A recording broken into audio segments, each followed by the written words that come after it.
Aim High 3. Exercise 2. Read and listen to the text. Unknown white male.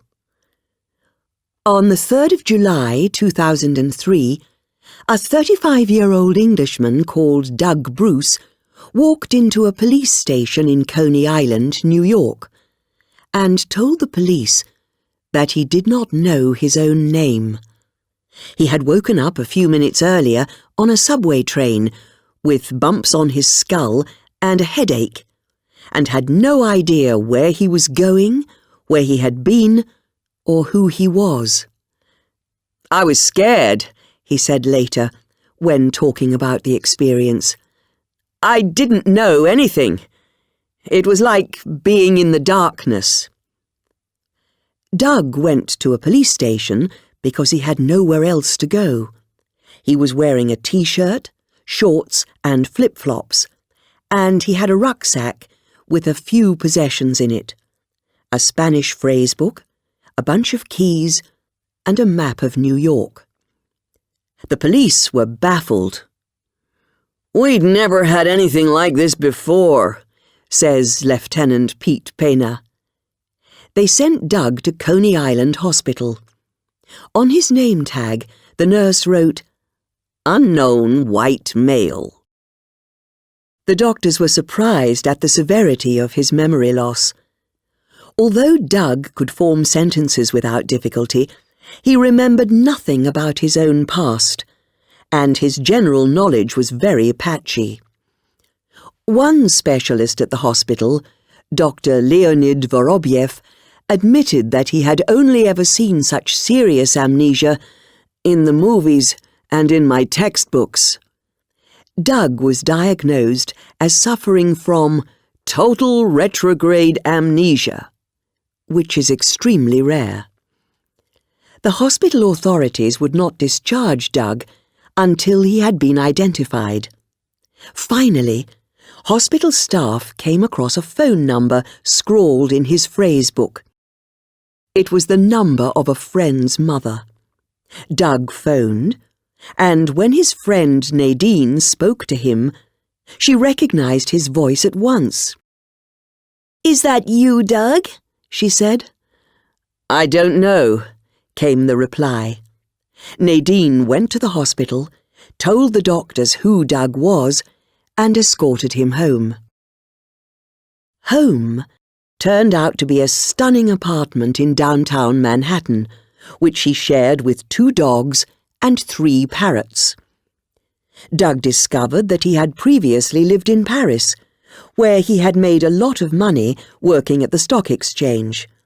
Apparently, he had got tired of the business world, and so he had resigned and gone to New York to enroll in a 4-year course in photography.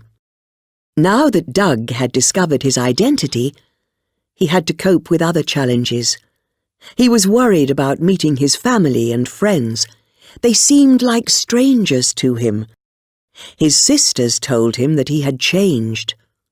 Before his memory loss, he had been very sociable and outgoing, but rarely showed his emotions. Now, he has become much more relaxed and isn't scared of showing his feelings. He's happy with his new life, and his story has now been portrayed on film. An old friend of his, director Rupert Murray, has made a documentary about Doug's extraordinary experiences called Unknown White Male. Exercises 1 and 2. Listen to 5 people recalling events in their lives. Speaker 1. When I was 10, my parents decided that they wanted me to go to Helston Secondary School. You needed to pass a difficult exam to get in. So I took the exam, and I failed it. Was I disappointed? Not really. I didn't want to pass the exam because I didn't want to go to Helston. I wanted to go to Whitestone Comprehensive with all my friends. So for me, failing was better than passing. But I didn't tell my parents that, of course. Speaker 2. I remember my best friend at primary school was called Mandy. We were always together. We sat next to each other in class. We played together in the playground. Then one day I got to school and Mandy didn't want to sit next to me. She wanted to sit next to Karen. Ugh, Karen. I still don't like the name. At the time, I felt really bad. I got angry with Mandy about it and shouted at her. But of course, that didn't help. Speaker 3. When I was 6, I really wanted a bike for my birthday. I remember getting out of bed really early that morning and going downstairs. In the middle of the living room was an enormous present, all wrapped up in coloured paper. I couldn't wait. I unwrapped it, and inside was a fantastic new bike. It was the best present ever. I'll never forget the feeling when I took the paper off and saw it for the first time. Speaker 4. When I was about 9, my cousin got married. It was quite a big wedding. All the family were there and lots of friends from our village too. I was really looking forward to it. Then I saw the dress that my parents wanted me to wear. It was awful, big and shiny and pink, and not the kind of thing I like wearing at all. I always wore jeans and t-shirts, but my parents insisted. I felt so uncomfortable in that dress, and when my friends saw me, my face went bright red. Speaker 5. I was 5 when I started school. I remember my mum saying goodbye at the school gate. I think she was crying. I didn't cry. I was too scared to do anything. All the other children seemed enormous, and I didn't know anybody there. It was all so strange and new. I wanted to run. I wanted to open the gate and run all the way home. In fact, I remember trying to run to the gate and escape, but I couldn't move. Explore. Exercise 1. Read and listen to the conversation. What was life like in the village when you were young, Grandma? Oh, it was very different. What did you used to do in the evenings? We used to sit and chat or listen to the radio. Did you used to watch television? No, we didn't have a television and we didn't have a car. Really? No, so we didn't used to leave the village very often.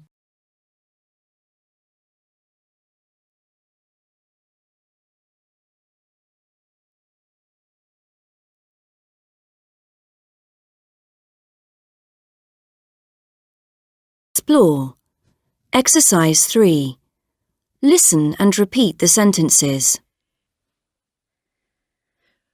We used to sit and chat. We didn't used to leave the village very often.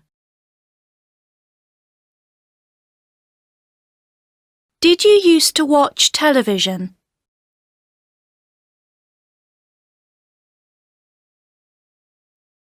Exploit.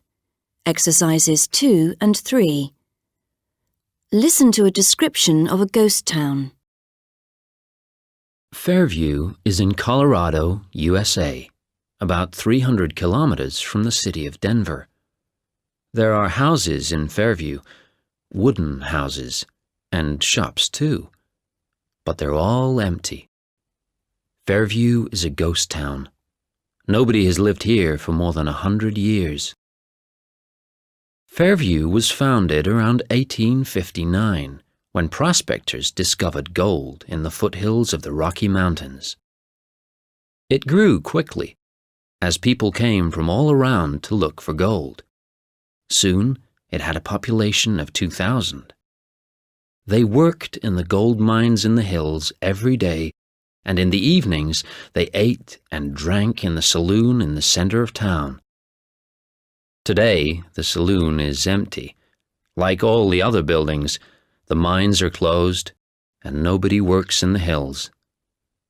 The gold rush finished after a few years, and gradually the people left. Today, tourists visit Fairview because it's a piece of American history. They arrive by car or coach along the new road.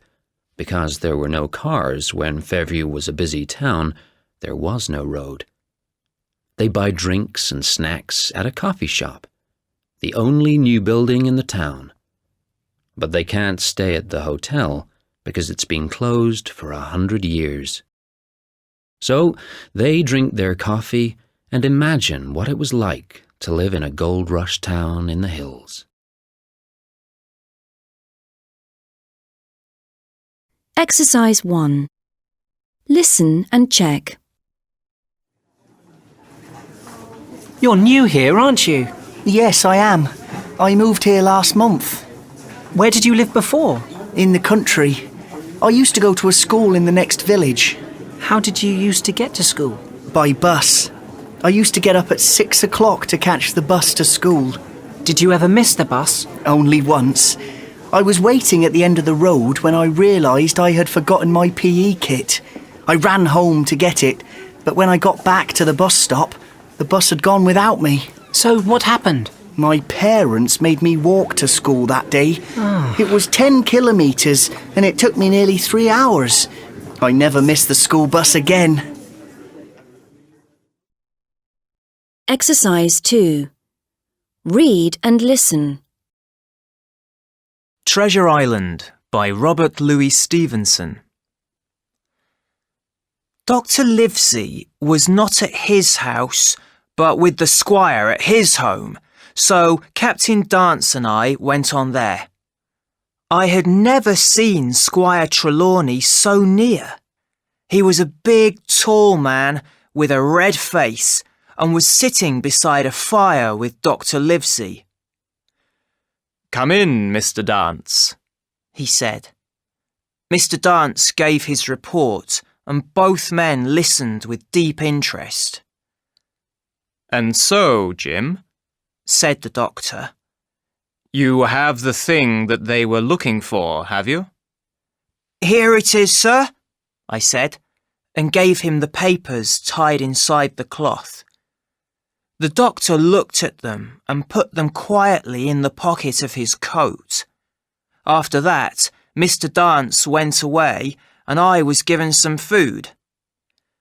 "And now, Squire," said the doctor, "you have heard of this Flint, I suppose?"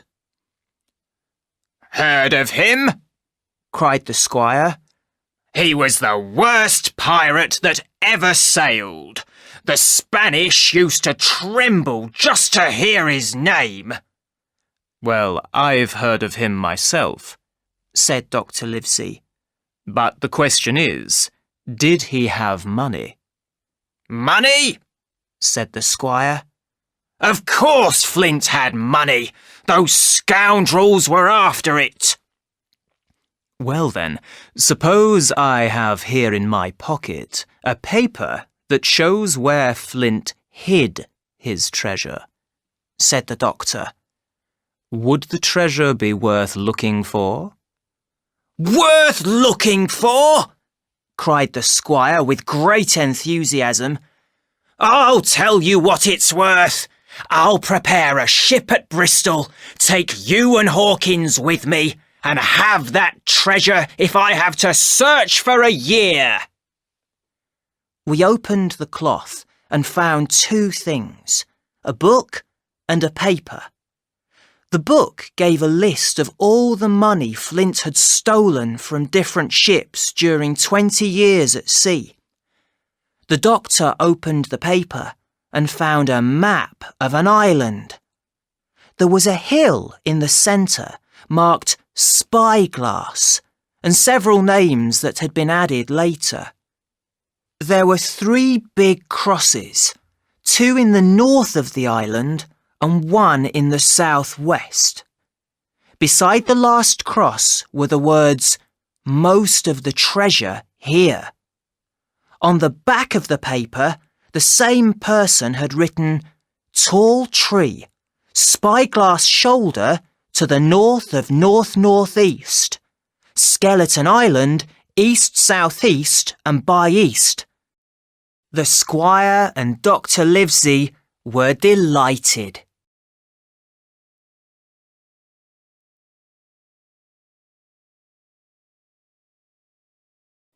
Listen.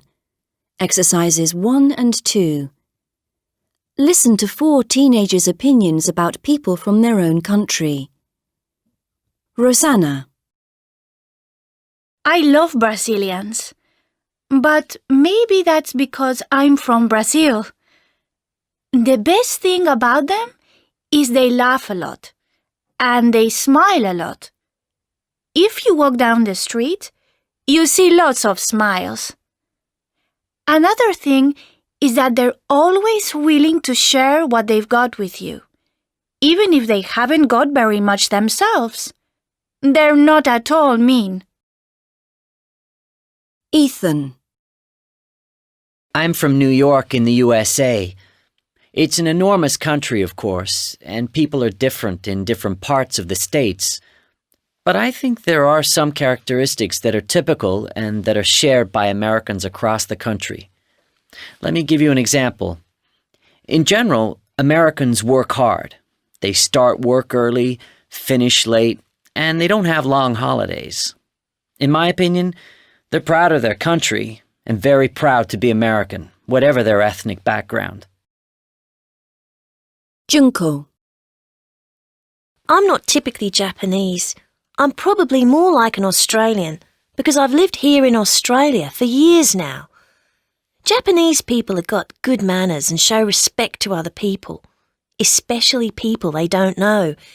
In fact, sometimes they can be rather formal. Personally, I'm not.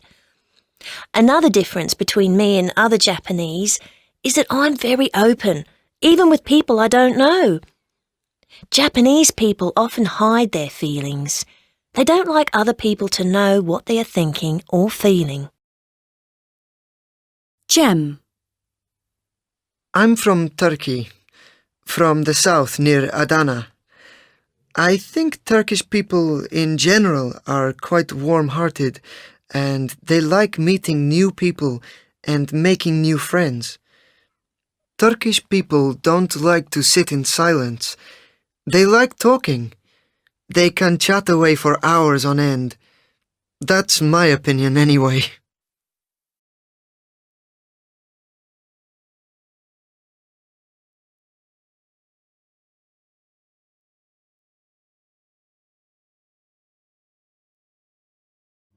Thanks for watching, and now we say goodbye.